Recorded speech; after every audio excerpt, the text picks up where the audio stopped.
Hi welcome to REVA'S. நான் ரேவதி சிவகுமார். இன்றைக்கி நம்மளோட சேனலில் நம்மளோட சப்ஸ்கிரைபர் கேட்டிருக்கிற ஒரு கிராஃப்ட் ட்ரை பண்ண போகிறோம். இவங்க கேட்ட மாதிரியே tape, colour paper, light, jar இதெல்லாம் யூஸ் பண்ணி ஒரு கிராஃப்ட்டும் நானாக ஒரு கிராஃப்ட்டும் ட்ரை பண்ணியிருக்கேன். இந்த 2 கிராஃப்டில் ஏதாவது ஒரு கிராஃப்ட் உங்களுக்கு பிடிச்சிருந்தா கூட வீடியோவுக்கு லைக் பண்ணி ஷேர் பண்ணுங்கள். ஃபர்ஸ்ட் கிராஃப்ட் செய்கிறதுக்காக நான் ஒரு பாட்டில் எடுத்திருக்கேன். இது நம்ம நார்மலாக பிக்கிள் வாங்கும்போது, ஜாம் வாங்கும்போது, இல்லை பாஸ்தா சாஸ், பீஸா சாஸ் எல்லாம் வாங்கும்போது கொடுக்கக்கூடிய ஒரு பாட்டில். அதுக்கு மேலே இருந்த அட்வர்டைஸ்மெண்ட்டை அந்த பேப்பர் இருக்கும் இல்லையா, அதை நான் ரிமூவ் பண்ணிட்டேன். சம்டைம்ஸ் இந்த பேப்பர் நல்லா ஸ்டிக் ஆகியிருக்கும். அது ரிமூவ் பண்ணுறது கஷ்டமாக இருக்கும். அப்போ கொஞ்ச நேரம் சுடு தண்ணியில் இதை சோக் பண்ணி வச்சுட்டு அதுக்கப்புறமா நீங்கள் க்ளீன் பண்ணிங்கன்னா அந்த அட்வர்டைஸ்மெண்ட் ஃபுல்லாகவே, அந்த பேப்பர் ஃபுல்லாகவே நம்ம நீட்டாக க்ளீன் பண்ணிடலாம். இப்போ நல்லா க்ளீன் பண்ணிவிட்டு அது நல்லா ட்ரை ஆனதுக்கப்புறம் எடுத்து வச்சுருக்கேன். நெக்ஸ்ட்டு இந்த கிராஃப்ட்டுக்காக நம்மக்கிட்ட இருக்கிற கலர் பேப்பர்ஸ் எடுத்துக்கலாம். இதுக்கு இந்த கலர் தான் யூஸ் பண்ணணுன்ட்டு இல்லை, நம்மக்கிட்ட இருக்கிற நம்மளுக்கு பிடிச்ச எந்த கலர் வேணாலும் யூஸ் பண்ணிக்கலாம். ஈவன் ரெயின்போ கலரில் உங்களுக்கு இந்த கிராஃப்ட்டை செய்யணும்னு தோணுச்சுன்னா ரெயின்போ கலரில் இருக்கக்கூடிய பேப்பர்ஸ் நீங்கள் எடுத்து வச்சுக்கோங்க. அதுக்கப்புறம் சாதாரண A4 சைஸில் இருக்கக்கூடிய ஒரு க்ரீன் கலர் பேப்பர் எடுத்திருக்கேன். இந்த கிராஃப்ட்டுக்கு நம்மளுக்கு இந்த ஃபுல் பேப்பரும் தேவைப்படாது. ஸோ நான் இந்த பேப்பரை ஃபோல்ட் பண்ணிவிட்டு பாதி அளவுக்கு மட்டும் எடுத்துகிட்டு கட் பண்ணிக்க போகிறேன். அடுத்து இந்த கலர் பேப்பருக்கு மேலே கிளியராக இருக்கக்கூடிய செல்லோ டேப் எடுத்து நான் ஸ்டிக் பண்ணிக்கிறேன். இந்த டேப் எதுக்காக ஒட்டியிருக்கேன் அப்படின்னா, இந்த பேப்பர் நம்ம கட் பண்ணதுக்கப்புறமும் நல்லா ஷைனிங்காக இருக்கும். ஒரு சைடு மட்டும் ஒட்டினா போதும், ஒரு சைடு ஒட்டணும்னு அவசியம் இல்லை. வாட்டர் ப்ரூஃபாகவும் இருக்கும். கிராஃப்ட் செஞ்சு முடிச்சுட்டு டஸ்ட் பட்டுருச்சு அப்படின்னு கொஞ்ச நாளைக்கு அப்புறமா நம்ம க்ளீன் பண்ணும்போது கூட நம்ம லைட்டாக வெட் கிளாத் யூஸ் பண்ணும்போது இந்த பேப்பர் எதுவும் ஆகாது. அதுக்காக தான் வாட்டர் ப்ரூஃபாக இருக்கிறதுக்காக நான் டேப் ஒட்டியிருக்கேன். இப்போ இந்த பேப்பரை ஃபோல்ட் பண்ணிவிட்டு ஜஸ்ட்டு ஒரு பென்சிலோ அல்லது ஏதாவது ஒரு பென்னோ யூஸ் பண்ணி மார்க் பண்ணிக்கோங்க. ஒரு லீஃபை ஃபோல்ட் பண்ணோம்னா என்ன மாதிரி இருக்குமோ அந்த மாதிரி சின்ன சைஸ்லேயும் பெரிய சைஸ்லேயும் நம்மளுக்கு தேவையான அளவுக்கு தேவையான ஷேப்பில் கூட நம்ம இதை கட் பண்ணிக்கலாம். நான் சிம்பிளாக இருக்கக்கூடிய லீஃப் ஷேப்புக்கு கட் பண்ணி எடுத்துக்கிறேன். லீஃப் மாதிரி பஞ்ச் பண்ணக்கூடிய பஞ்சிங் மிஷின் உங்ககிட்ட இருந்துச்சுன்னா அதை யூஸ் பண்ணிவிட்டு நீங்கள் எல்லா கலர் பேப்பர்லேயும் இதே மாதிரி கொஞ்சம் பஞ்ச் பண்ணி எடுத்து வச்சுக்கோங்க. இப்போ நான் எல்லா பேப்பர்லேயும் கொஞ்சம் கொஞ்சம் இந்த மாதிரி லீஃப் ஷேப்புக்கு கட் பண்ணி எடுத்துக்கிறேன். இந்த கிராஃப்டில் நீங்கள் லீஃப் மாதிரி மட்டும் ஸ்டிக் பண்ணலாம். அப்படி இல்லைன்னா இந்த லீஃப் கூடவே சர்க்கிள் ஷேப்பில் பஞ்ச் பண்ணக்கூடிய பஞ்சிங் மிஷின் இருந்துச்சுன்னா குட்டி குட்டியாக சர்க்கிள் ஷேப்லேயும் கட் பண்ணி வச்சுக்கோங்க. 2 ஷேப்லேயும் நீங்கள் ஸ்டிக் பண்ணிங்கன்னா பார்க்குறதுக்கு ரொம்பவே சூப்பராக இருக்கும். அதுக்கப்புறம் ஒரு பெர்மனண்ட் பிளாக் கலர் மார்க்கர் எடுத்துகிட்டு இந்த பாட்டில் இருக்கு இல்லையா, அதில் வச்சுட்டு சும்மா பிரான்ச்சஸ் மாதிரி நான் வரைஞ்சி விட்டுக்கிறேன். இப்போ நான் பெர்மனண்ட் மார்க்கர் யூஸ் பண்ணியிருக்கேன் இல்லையா, கிளாஸ் லைனர் உங்ககிட்ட இருந்துச்சு அப்படின்னா அதை யூஸ் பண்ணிக்கலாம். இல்லை கிளாஸ் மார்க்கிங் பென்சில் இருக்குங்க, அந்த மாதிரி பென்சில் பிளாக் கலரில் டார்க்காக எழுதக்கூடியதாக இருந்துச்சு அப்படின்னா வாட்டர் ப்ரூஃபாக இருக்கும் இல்லையா, அந்த மாதிரி இருந்துச்சுன்னா அதை நீங்கள் யூஸ் பண்ணிக்கலாம். அதுக்கப்புறம் 3D அவுட்லைனர் இருந்துச்சுன்னா அதில் பிளாக் கலர் யூஸ் பண்ணிவிட்டு இந்த மாதிரி நீங்கள் பிரான்ச்சஸ் மாதிரி போட்டு விட்டுக்கலாங்க. இப்போ ஃபுல்லாகவே நான் இதை கவர் பண்ணி இந்த பிரான்ச்சஸ் மாதிரி வரைஞ்சதுக்கப்புறம் இதில் சும்மா ஒரு டாட் அளவுக்கு க்ளூ அப்ளை பண்ணிவிட்டு ஒவ்வொரு பிரான்ச்லையுமே இந்த லீஃப் இருக்கிற மாதிரி வச்சு நான் ஸ்டிக் பண்ணிக்க போகிறேன். இப்படி ஒட்டும்போது எந்த இடத்துல சின்ன லீஃப் வரணும், எந்த இடத்துல பெரிய லீஃப் வரணும் அப்படிங்கிறத மட்டும் கொஞ்சம் கேர்ஃபுல்லாக பார்த்து நீங்கள் ஸ்டிக் பண்ணிக்கோங்க.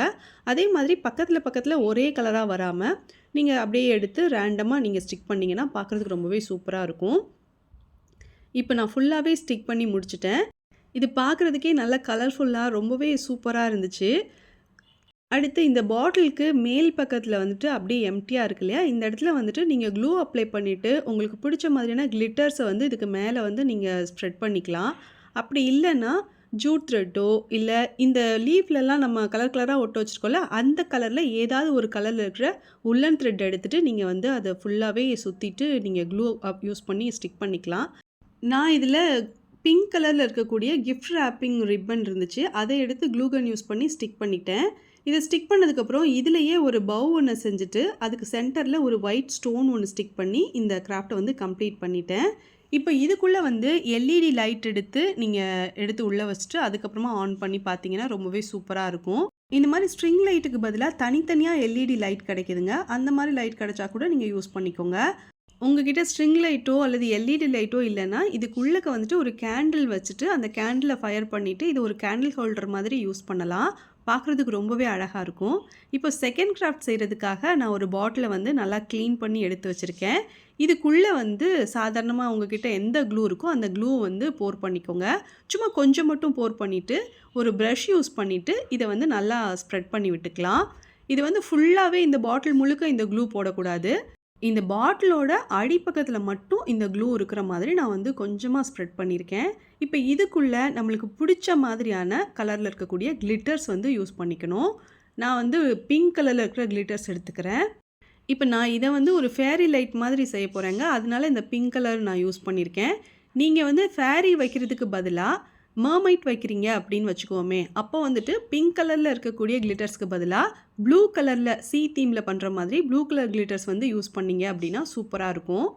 இப்போ வந்து இந்த பிங்க் கலர் கிளிட்டர்ஸ் வந்து இதுக்குள்ளே போட்டுட்டு நல்லா இதை இப்படி ரோல் பண்ணிவிட்டு எக்ஸஸாக இருக்கிற இந்த கிளிட்டர்ஸ் எல்லாத்தையும் திரும்பவும் அந்த டப்பாலேயே போட்டு வச்சுட்டேன். அதுக்கப்புறம் இது கொஞ்சம் நேரம் ட்ரை ஆகணும். இது ட்ரையான இடங்கள் வந்து அப்படியே பிங்க் கலரில் இருக்கும். ட்ரை ஆகாமல் இருக்குது பார்த்தீங்களா, இந்த இடம் வந்து அப்படியே கொஞ்சம் ஒயிட் கலரில் இந்த க்ளூ தெரியும். இது ஒன்றும் பிரச்சனை இல்லை. கொஞ்ச நேரத்தில் வந்து இந்த க்ளூ ட்ரை ஆனதுக்கப்புறம் ஆட்டோமேட்டிக்காக அது பிங்க் கலரில் நம்மளுக்கு கலர் மாறிடும். அதுக்கப்புறம் இப்போ வந்துட்டு ஒரு குட்டி ஃபேரி ஒன்று நான் வரைஞ்சிருக்கேன். வரையும் போது அவுட் ஆஃப் ஃபோக்கஸில் இருந்தது, அதை நான் கவனிக்கலை. அதுக்கப்புறம் இப்போ கட் பண்ணும்போது தான் பார்த்தேன். கூகுளில் ஃபேரி சில்க் அவுட் அப்படின்னு போட்டிங்கனாலே அது வந்து நிறையா இமேஜ் காட்டும். உங்களுக்கு எந்த இமேஜ் ஈஸியாக இருக்கோ அதை பார்த்து நீங்கள் வரைஞ்சிக்கோங்க. இது வரைகிறதுக்காக நான் பெர்மனண்ட் மார்க்கர் யூஸ் பண்ணியிருந்தேன். அடுத்து இது கூடவே கொஞ்சம் பட்டர்ஃப்ளைஸ் இருந்தால் நல்லாயிருக்கும்னு நினச்சேன். அதனால் வந்துட்டு பிளாக் கலர் பேப்பர் இப்போதைக்கு ஸ்டாக் இல்லை. அதனால் பெர்மனண்ட் மார்க்கர் யூஸ் பண்ணிவிட்டு ஒயிட் கலர் பேப்பரில் இந்த மாதிரி நல்லா கலர் பண்ணிவிட்டு என்கிட்ட பட்டர்ஃப்ளை மாதிரி பஞ்ச் பண்ணக்கூடிய ஒரு பஞ்சிங் மிஷின் இருந்துச்சு. அதை யூஸ் பண்ணிவிட்டு பட்டர்ஃப்ளை ஷேப்புக்கு பஞ்ச் பண்ணி எடுத்துட்டேன். இந்த மாதிரி பஞ்ச் பண்ணதுக்கு அப்புறமா இந்த ஃபேரிக்கு நம்ம வந்து பிளாக் கலரில் கலர் பண்ணியிருக்கோம்ல, அதுலேயே க்ளூ அப்ளை பண்ணிக்கிறேன். அப்ளை பண்ணிவிட்டு அதை அப்படியே எடுத்து இதுக்குள்ளக்க இந்த ஜாருக்குள்ளக்க நான் வச்சு நான் ஸ்டிக் பண்ணிக்கிறேன். அடுத்து நம்ம ஏற்கனவே பஞ்ச் பண்ணி வச்சுருக்கிற அந்த பட்டர்ஃப்ளை ஷேப்பில் இருக்கு இல்லையா, அந்த பேப்பர்லேயுமே நம்ம க்ளூ அப்ளை பண்ணிவிட்டு அதை எடுத்து அங்கே இங்கே இருக்கிற மாதிரி நான் வந்து ஸ்டிக் பண்ணி வச்சுக்கிறேன். இந்த ஃபேரி ஃபஸ்ட்டு நான் ட்ராயிங் பண்ணும்போதே பேப்பரை வந்து டபுளாக ஃபோல்ட் பண்ணியிருந்தேன்.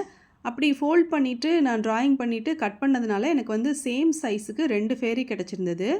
இப்போ இந்த ரெண்டையுமே எடுத்து ஸ்டிக் பண்ண பிறகு இந்த பாட்டிலோட மேல் பக்கத்தில் கொஞ்சம் எம்டியாக விட்டுருந்தேன். அந்த இடத்துல வந்துட்டு நான் நேஹாஸ்னு நேம் எழுதிக்கிறேன். எழுதுறதுக்காக பெர்மனண்ட் மார்க்கர் யூஸ் பண்ணியிருக்கேன். உங்களுக்கு வந்து நீங்கள் யாருக்காவது இதை செஞ்சு கொடுக்க போகிறீங்கன்னா அவங்களோட நேம் எழுதிக்கோங்க. இல்லைனா உங்களோட ரூமில் நீங்கள் டெக்கரேஷன் பண்ணுறதுக்காக வைக்கிறீங்கன்னா உங்களோட நேம் எழுதிக்கோங்க. அடுத்து இந்த பாட்டிலுக்கு மேல் பக்கத்தில் சில்வர் கலரில் இருக்கக்கூடிய கிஃப்ட் ரேப்பிங் ரிப்பன் எடுத்து இதுக்கு மேலே க்ளூகன் யூஸ் பண்ணி ஸ்டிக் பண்ண பிறகு ஒரு பவு ஒன்று சேர்த்து நான் ஸ்டிக் பண்ணி வச்சுருக்கேன். இப்போ இதுக்குள்ளே எல்இடி ஸ்ட்ரிங் லைட் வச்சுருக்கேன். பார்க்குறதுக்கே ரொம்பவும் அழகாக இருந்துச்சு. இது வந்து பேபி கேர்ள்ஸ் இருந்தாங்க அப்படின்னா அவங்களோட ரூம் டெக்கரேஷனுக்காக பெட்ரூமில் வைக்கிறதுக்கு சூப்பராக இருக்கும். இந்த கிராஃப்ட் உங்களுக்கு பிடிச்சிருந்ததுன்னா இதை நீங்கள் ட்ரை பண்ணி பாருங்கள். இல்லை ஃபஸ்ட்டு செஞ்சுருக்கிற இந்த கிராஃப்ட் உங்களுக்கு பிடிச்சிருந்தது அப்படின்னா இதையும் நீங்கள் ட்ரை பண்ணி பார்க்கலாம். இந்த 2 கிராஃப்டில் எது உங்களுக்கு பிடிச்சிருக்கு அப்படிங்கிறத கமெண்ட்டில் சொல்லுங்கள். February 1 அதாவது நாளையிலிருந்து நம்மளோட சேனலில் கிவ் அவே ஸ்டார்ட் ஆகுது. உங்களுக்கு விருப்பம் இருந்தால் நீங்கள் பார்ட்டிசிபேட் பண்ணுங்கள்.